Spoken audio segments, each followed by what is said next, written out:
তারা উপদেষ্টা হয়ে আলিশান জীবনযাপনের জন্য যায় নাই, তাদের একটা ডিউটি ছিল নির্ধারিত একটা সময়ে।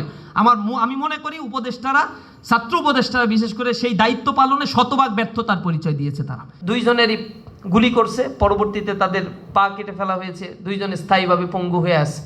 এখনো কেউ কেউ ইসলামী ছাত্র শিবিরকেই সবচেয়ে বড় থ্রেট মনে করে, যে 5 আগস্টের পরে আপনারা এরকম জুলুম নির্যাতন চালিয়েন না, মানুষকে পাথর মেরে হত্যা করিয়েন না, এগুলা নিয়ে কর্মসূচি পালন করি, তখন আমাদেরকে বলে তোমরা রাজাকার, তোমরা আলবদর, তোমরা আশামস, তোমরা স্বাধীনতা বিরোধী, তোমরা গণহত্যাকারী। অথচ 20 বছর তাদের সাথে ছিলাম, তখন তাদের এগুলো হুঁশ ছিল না, আমরা গণহত্যাকারী, আমরা স্বাধীনতা বিরোধী, আমরা রাজাকার। তখন আমরা তুলসী পাতা ছিলাম, দুধে দোয়া তুলসী পাতা ছিলাম। বলছে আমাদের ভিতরে কোনো রাজাকার নাই, যে মন্ত্রিত্ব যাদেরকে দেওয়া হয়েছে তারা আসলে এরকম রাজাকারের তালিকার মধ্যে নাই। একই মুখে আবার বলতেছে এরা নাকি গণহত্যাকারী, রাজাকার। রাজনৈতিক স্বার্থ উদ্ধারের জন্য এরকম চরিত্র যুগে যুগে, এমন ফ্যাসিবাদী চরিত্র আমরা এক একটা রাজনীতিবিদদের মধ্যে এরকম দেখতে পাই। কোল্ড ওয়ার হয়েছে, কমিউনিস্টদের উত্থান হয়েছে, গণনিধন যজ্ঞে পরিণত করা হয়েছিল এই ভূখণ্ডকে, এই স্টেপকে। আপনারা জানেন এই অঞ্চলে রুয়ান্ডায় গণহত্যার ঘটনা ঘটেছিল, যেখানে পলপটের নেতৃত্বে 30 লক্ষ মানুষকে বেয়নেট দিয়ে খুঁচিয়ে খুঁচিয়ে হত্যা করা হয়েছিল। কমিউনিস্টদের উত্থান হওয়ার পরে তাদের বন্দোবস্ত এই পৃথিবীতে বাস্তবায়ন করার জন্য নির্বিচারে মানুষদেরকে তারা হত্যা করেছিল।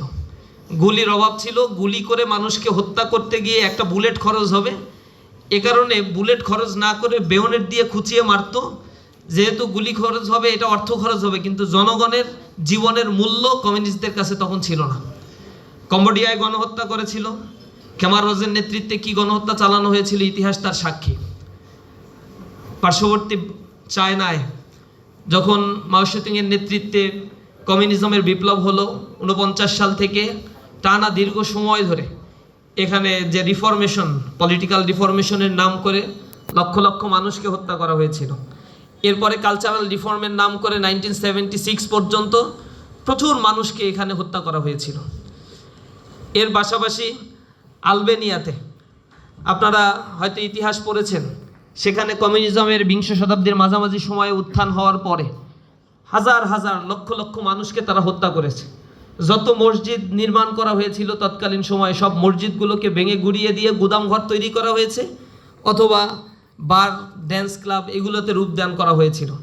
মানুষের অধিকারের কথাগুলো তারা বললে তাদেরকে নির্বিচারে হত্যা করা হতো। রাষ্ট্রযন্ত্র এমন হত্যাযজ্ঞে মেতে উঠেছিল। ইন্দোনেশিয়ায় গণহত্যা হয়েছিল।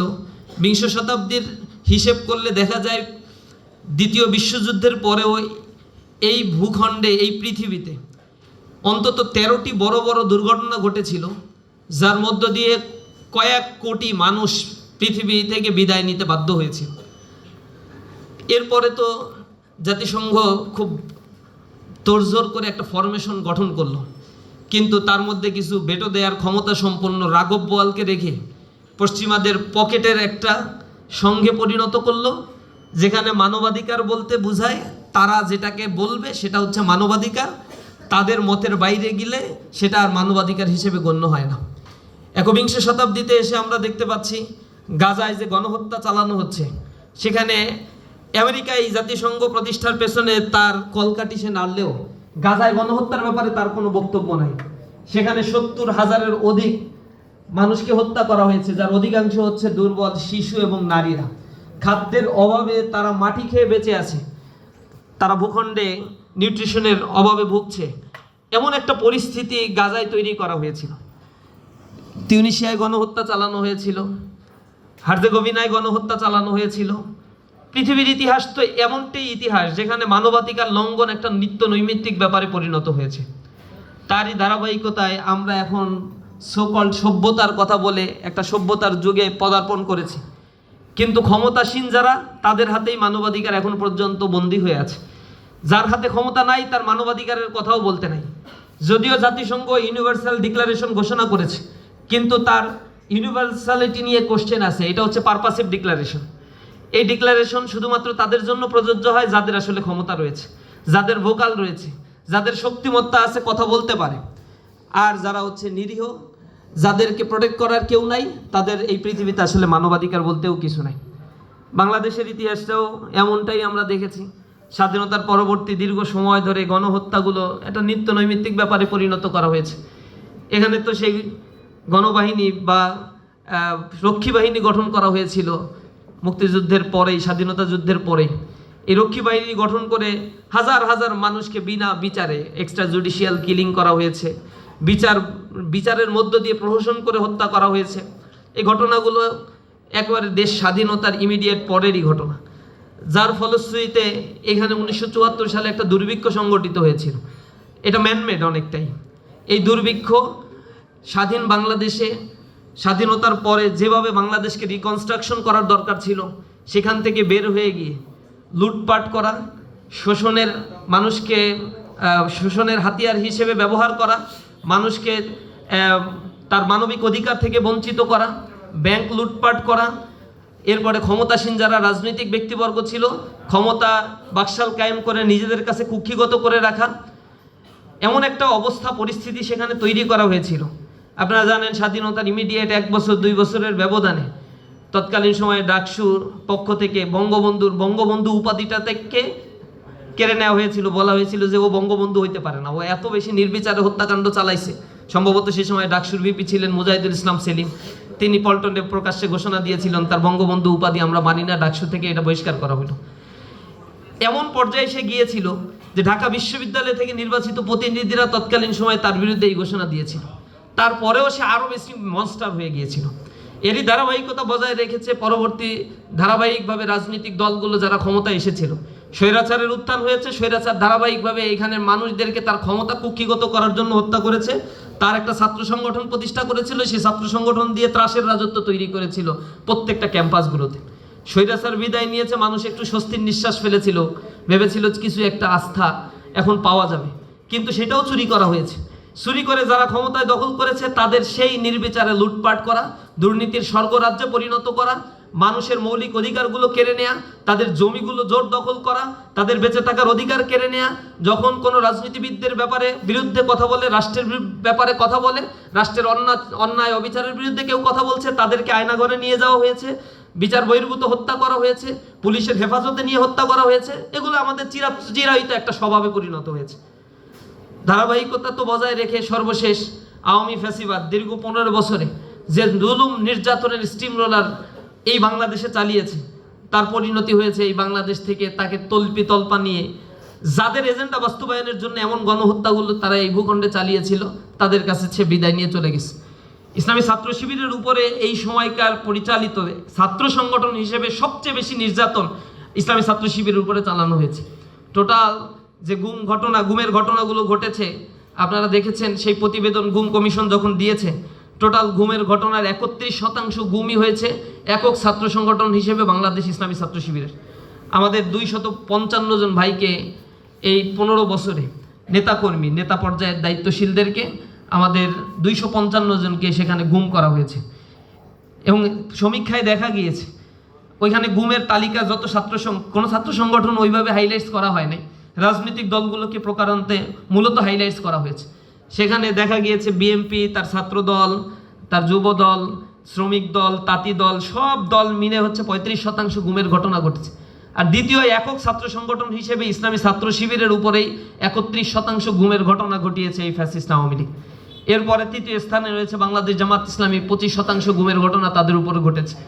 অর্থাৎ ইসলামিস্টদের উপরে তাদের যে একটা আক্রমণ ছিল এবং বাংলাদেশে যে ইসলামের উত্থান এবং ইসলামী যে মানবতার একমাত্র মুক্তি দিতে পারে, এই বাণী যখন মানুষ আস্তে আস্তে গ্রহণ করছিল, তখন মিডিয়া ট্রায়ালের মাধ্যমে এবং নানা ধরনের ইসলামোফোবিয়া তৈরি করে, তারপরে ওয়েস্টার্নদের চোখে আমাদেরকে জঙ্গি হিসেবে উপস্থাপন করে নির্বিচার হত্যাকাণ্ডকে বৈধতা দেওয়া হয়েছে।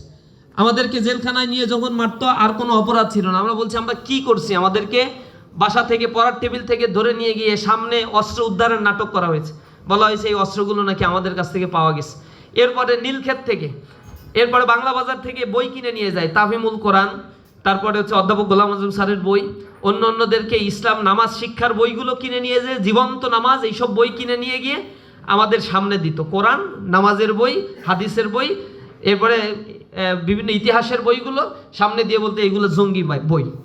আমাদের যারা শুনানি করতো তারা বলতো যে এইগুলো জঙ্গি বই, নিষিদ্ধ বই, তার তো একটা লিস্ট থাকতে হবে, কিন্তু কোনো লিস্ট পুলিশ সেখানে দেখাতে পারতো না, নির্বিকার পুলিশ দাঁড়িয়ে থাকতো। কিন্তু আমাদের মামলা কোন এক অজানা কারণে, ইনভিজিবল হ্যান্ডের কারণে সেগুলো পরিচালিত হতো। আমাদের রিমান্ড মঞ্জুর করা হতো 15 দিন 20 দিন করে, দান্ডাবেরি পরিয়ে আমাদেরকে রিমান্ডে নিয়ে অকথ্য নির্যাতন করা হয়েছে। আমরা বলছি আমাদের অপরাধ থেকে, আপনারাই তো মিথ্যাচার করছেন, পড়ার টেবিল থেকে আমাদেরকে ধরে নিয়ে আসছেন, আমাদের অপরাধ কি? বলছে তোমরা ছাত্র শিবির করো না? হ্যাঁ করি, এটাই হচ্ছে আমাদের অপরাধ, আর কোনো অপরাধ আমাদের নাই। আমাদের সেটা মনে পড়ে যে রাসূলের সময় এমনটাই বলা হতো। আল্লাহ রাব্বুল আলামিন কোরআন শরীফের ভিতরে ওইটা বলছেন, ওমা নাকামু মিনহুম ইল্লা আইয়ুমিনু বিল্লাহিল আজিজিল হামিদ। তাদের আর কোনো দোষ ছিল না, দোষ ছিল একটাই, তারা শুধু আল্লাহর দ্বীনের দিকে মানুষদেরকে আহ্বান জানাতো। এটা ছাড়া আর কোনোই দোষ তাদের ভিতরে ছিল না। এখন এই দোষটাই হচ্ছে মৌলিক দোষ হিসেবে আইডেন্টিফাই করা হয়েছে। বলা হচ্ছে ছাত্র শিবির করিস, এটাই হচ্ছে তোদের মূল দোষ। রাত 3টায় নিয়ে গিয়ে আমাদের নির্যাতন করা হচ্ছে, দোষটা কি আমার? দোষ কিছু না। শিবির করিস না? হ্যাঁ শিবির করি, ওইটাই হচ্ছে দোষ। তো ছাত্র শিবির করা আমাদের জন্য এমন দোষের পরিণত করা হয়েছে। এবং 2009 সাল থেকে 24 সাল পর্যন্ত, আমি ফ্যাসিবাদ বিদায় নেওয়ার আগ পর্যন্ত, জুলাইয়ের আন্দোলনে তো আমাদের কয়েকশো ভাই শাহাদাত বরণ করেছে। তার আগ পর্যন্ত 103 জন ভাইকে বিনা বিচারে হত্যা করা হয়েছে। 88 জন ভাইকে শুধুমাত্র ক্রস ফায়ার দিয়ে হত্যা করা হয়েছে, কোনো কারণ ছাড়াই ধরে নিয়ে গিয়ে ক্রস ফায়ার করা হয়েছে। গুম ঘরে নিয়ে যেয়ে আমাদের ভাইদেরকে আয়না ঘরে বন্দি রাখা হয়েছে, বছরের পর বছর পরিবার পরিজন থেকে তাদেরকে বিচ্ছিন্ন করা হয়েছে। এখনো 7 জন ভাই ইসলামী ছাত্র শিবিরের গুম অবস্থায় রয়েছে। আমরা তাদের অবস্থান জানি না, তারা আসলে কোথায় আছে, কি অবস্থায় আছে। আমরা 5 আগস্টের পরেও অনেক ভাই আয়নাঘর থেকে বন্দি থেকে মুক্তি পেয়েছে, কিন্তু আমাদের 7 ভাইয়ের ব্যাপারে আমরা এখনো পর্যন্ত প্রশাসনের দ্বারে দ্বারে ঘুরে বেড়াচ্ছি। গুম কমিশনে আমরা আবেদন জমা দিয়েছি, আমরা বিভিন্ন প্রশাসনের দপ্তরগুলোতে গিয়েছি, র্যাবের কাছে গিয়েছি, কিন্তু তারা আমাদেরকে কোনো জবাব দিতে এখনো পারছে না। আমরা বলেছি যদি তাদেরকে এখনো সন্ধান দিতে না পারো, অন্তত সত্যি কথা বলো যে তারা এখন পৃথিবীতে নাই, তাদেরকে এইভাবে হত্যা করা হয়েছে, তাও অন্তত একটু আমাদের তথ্য দাও। সেই তথ্য রাষ্ট্রযন্ত্র আমাদেরকে এখনো পর্যন্ত দিতে পারছে না। এরপরে আমাদের এখানে লেখাপড়া করতে গিয়ে অনেক ভাইয়ের ছাত্র জীবন শেষ করতে পারে নাই। বিশ্ববিদ্যালয়ে ইসলামী ছাত্র শিবির আইডেন্টিফাই করার কারণে ঢাকা ইউনিভার্সিটি থেকে আমাদের ভাইদেরকে ধরে নিয়ে অকথ্য নির্যাতন করে ঢাকা বিশ্ববিদ্যালয় থেকে বের করে দেওয়া হয়েছে, রাজশাহী বিশ্ববিদ্যালয় থেকে বের করে দেওয়া হয়েছে। একজন ভাইকে দেখেছেন যে দীর্ঘ 14-15 বছর পরে তার ফলাফলটা বন্দি করে আটক করে রাখা হয়েছিল, ফলাফল প্রকাশ করতে দেয় নাই। এই ফলাফল প্রকাশ হয়েছে, তিনি ফার্স্ট ক্লাস ফার্স্ট হয়েছেন রেজাল্টে। ইসলামী ছাত্র শিবিরের দায়িত্বশীল ছাত্র শিবির করে, এই কারণে তার রেজাল্টটা পর্যন্ত পাবলিকেশন করা হয় নাই, রেজাল্ট দেওয়া হয়নি, বিশ্ববিদ্যালয় থেকে তাকে বের করে দেওয়া হয়েছিল। এটা ছিল আমাদের উপরে চালানো সেই জুলুম নির্যাতনের অবস্থান। এবং এই যে দীর্ঘ সময় ধরে বিগত 15 বছরে ইসলামী ছাত্র শিবিরের প্রায় 66,240 জন ভাইকে গ্রেপ্তার করা হয়েছিল। এর মধ্যে আমাদের উপরে যে মামলা করা হয়েছিল তাতে প্রায় আসামি করা হয়েছিল 1,53,312 জনকে আসামি করা হয়েছিল। রিমান্ডে নিয়ে 19,000-এর অধিক ভাইকে চরম নির্যাতন করা হয়েছিল। তার মধ্যে পঙ্গুত্ব বরণ করেছিল প্রায় 500-এর কাছাকাছি ভাইকে স্থায়ীভাবে হাত হারিয়েছে, চোখ হারিয়েছে, পা হারিয়েছে। এভাবে এখনো পর্যন্ত সেই ক্ষত নিয়ে জীবনযাপন করছে। আমাদের 2 জন শাখার দায়িত্বশীল, জয়পুরহাটের সভাপতি সেক্রেটারি কেন্দ্রে আসছে রিপোর্ট জমা দিতে, কেন্দ্রের বার্ষিক রিপোর্ট। তাদেরকে বাস থেকে নামিয়ে নিয়ে গিয়ে 2 জনেরই গুলি করছে, পরবর্তীতে তাদের পা কেটে ফেলা হয়েছে, 2 জন স্থায়ীভাবে পঙ্গু হয়ে আছে। এভাবে ক্ষত বয়ে বেড়াচ্ছে আমাদের ভাইয়েরা দিনের পর দিন। আমাদের ভাইদেরকে যখন গ্রেপ্তার করা হতো, সাতক্ষীরার আমাদের একজন শহীদ এমন হয়েছে বাড়িতে যেতে পারে না 4-5 বছর ধরে। হঠাৎ করে তার মাকে দেখার ইচ্ছা জাগলো তার, রাতের অন্ধকারে মাকে দেখার জন্য সে গেছে, সেখানে ওত পেতেছিল সেখানে গোয়েন্দা বাহিনী। ইসলামী ছাত্র শিবিরের সেই ভাইটিকে গ্রেপ্তার করে নিয়ে আসা হলো। এরপরে তাকে যখন ক্রস ফায়ার দিতে নিয়ে যাবে, পুলিশ জিজ্ঞাসা করছে তোমার জীবনের শেষ আশাটা কি? আমার মাকে একটু যদি এক নজর আমাকে একটু দেখায় নিয়ে আসা যায়, আমার মার কাছে আমাকে একটু যদি নিয়ে যান, আমার এইটুকু শেষ ইচ্ছা। তখন অকথ্য ভাষায় গালিগালাজ করলো তাকে, গালিগালাজ করে বুটের আঘাত, লাথি মারছে, চোয়ার মারছে, ঘুষি মারছে। আহত অবস্থায় পরে আবার বলছে আর কোনো ইচ্ছা থাকলে বল, তোর মার কাছে নিয়ে যায়, আর পুলিশ সব তথ্য খবর সবাই জেনে যাক, নিউজ হোক। এটা হচ্ছে তোর দুষ্ট পরিকল্পনা। এটা নাকি আমাদের ভাইয়ের দুষ্ট পরিকল্পনা ছিল। এরপরে বলছে যে আমার আর কোনো চাহিদা নাই, পকেটে আমাদের মাসে কিছু পত্রিকা আছে, কিশোর কণ্ঠ পত্রিকা, ছাত্র সংবাদ, এরকম কিছু পত্রিকা আমাদেরকে বিক্রি করতে হয়। এই টাকাগুলো আবার বাইতুল মালে আমাদের জমা দিতে হয়, কারণ এই পত্রিকা বিক্রি করি আর পরের মাসের পত্রিকা আবার প্রিন্ট দিতে হয় সেই টাকা দিয়ে। তো সেই ভাইয়ের পকেটে 300 সামথিং টাকা ছিল। সে টাকাটা বের করে বলছে যে এই টাকাটা তো হচ্ছে আমার পত্রিকা বিক্রির টাকা, দায়িত্বশীলদের কাছে এই টাকাটা দয়া করে একটু পৌঁছে দিয়েন, আর কোনো কথা আমার নাই। এরপরে তাকে গালিগালাজ করে ওই টাকাটা নিয়ে তাকে হত্যা করা হয়েছে। পরবর্তীতে এক পুলিশ কর্মকর্তা এগুলো বলছে আর চোখের পানি ফেলছে যে আপনাদের ভাইরা ছিল এরকম। আমাদের দোষটা হচ্ছে ছাত্র শিবির করি, এই কারণে আমাদেরকে ক্রস ফায়ার দিতে হবে, মেরে ফেলতে হবে। ঝিনাইদহে আমাদের 2 জন শহর সভাপতিকে হত্যা করা হয়েছে, কেন্দ্র থেকে ধরে নিয়ে গেছে ঢাকা থেকে টানা।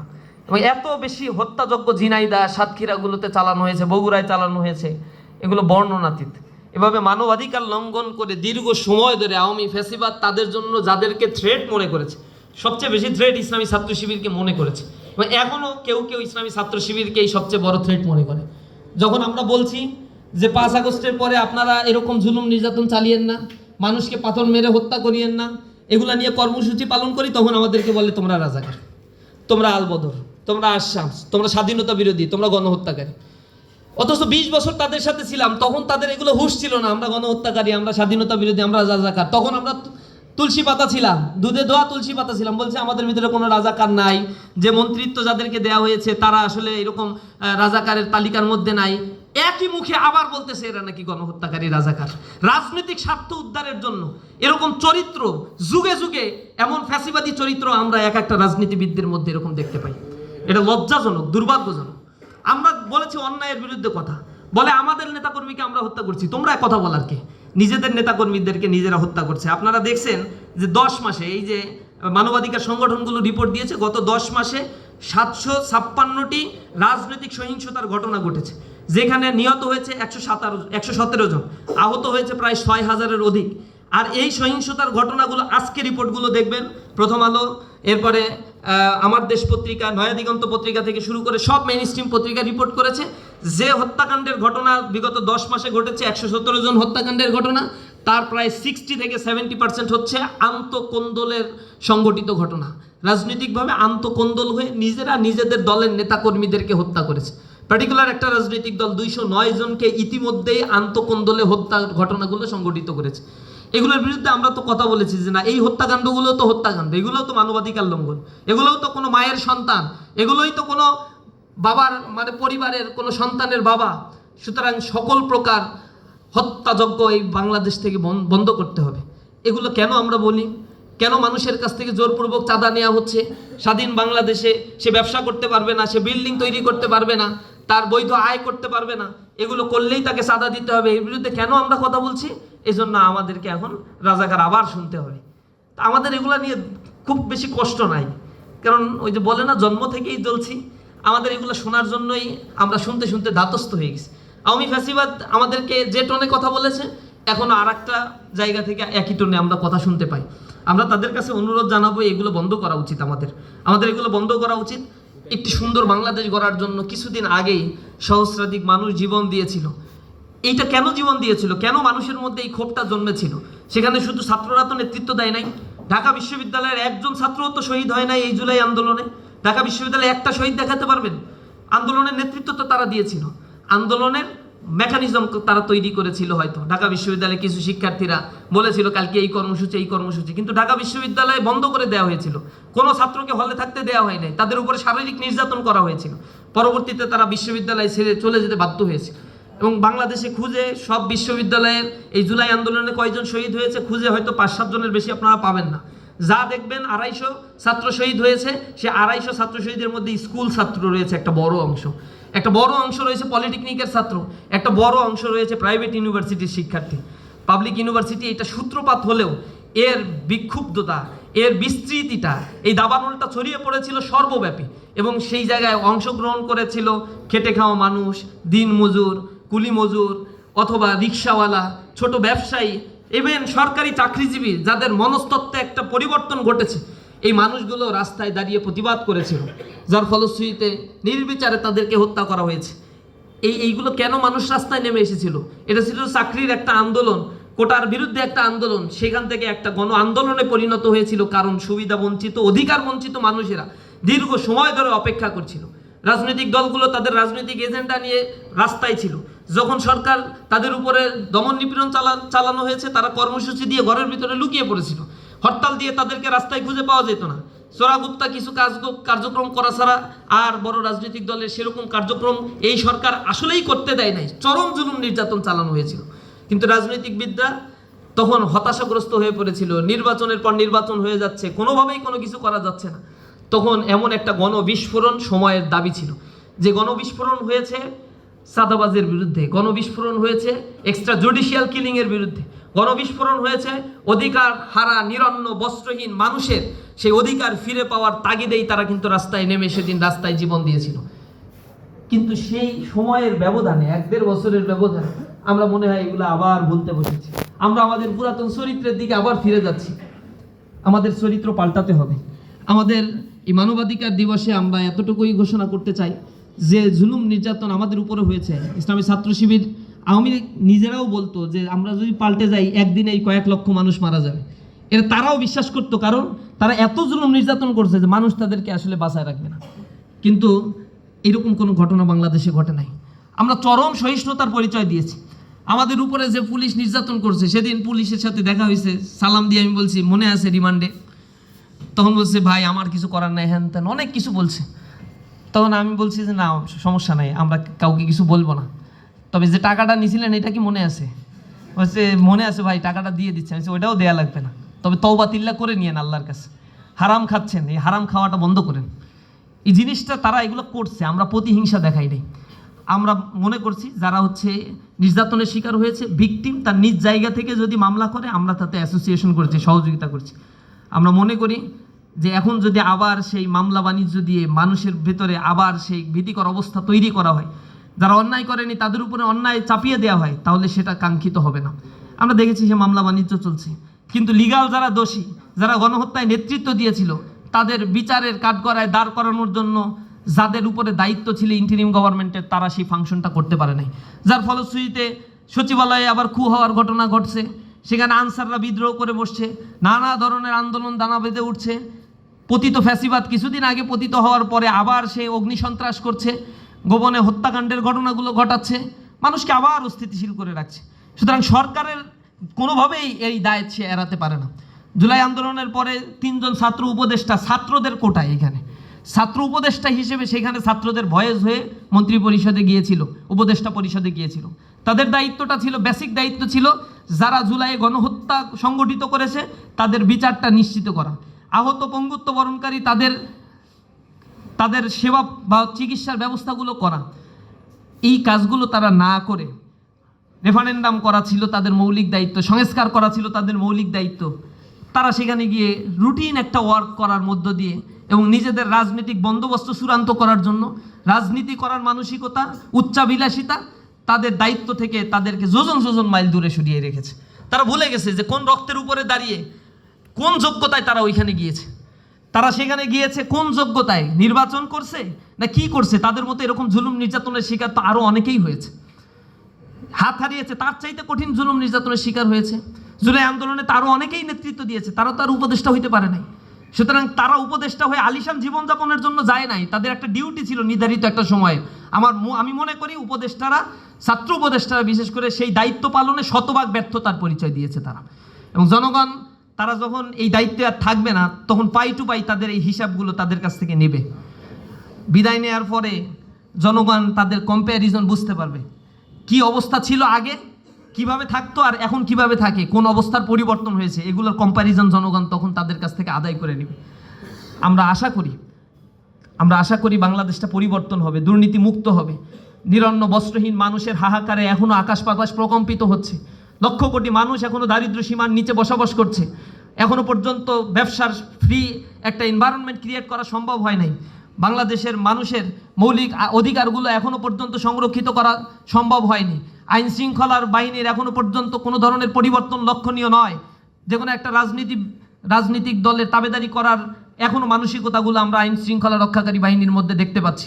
এই জায়গাগুলো পরিবর্তন হবে, মানবাধিকার প্রতিষ্ঠিত হোক, সমাজের মানুষের অধিকারগুলো প্রতিষ্ঠিত হোক, সে আশা আমরা রাখি। আজকের প্রোগ্রামে যারা উপস্থিত হয়েছেন তাদেরকে আন্তরিকভাবে ধন্যবাদ জানিয়ে আমার কথা শেষ করছি। আসসালামু আলাইকুম রহমতুল্লাহি বারাকাতুহু। দেশের নাম্বার 1 ট্রেডিং অ্যাপ নিফটি ফার্স্টে পাচ্ছেন ট্রেডিং এর সব সুবিধা, dual exchange access, company analysis, portfolio তৈরি করা সহ আরও অনেক ইউনিক ফিচারের সাথে ট্রেড করতে ডাউনলোড করুন এক্ষুনি।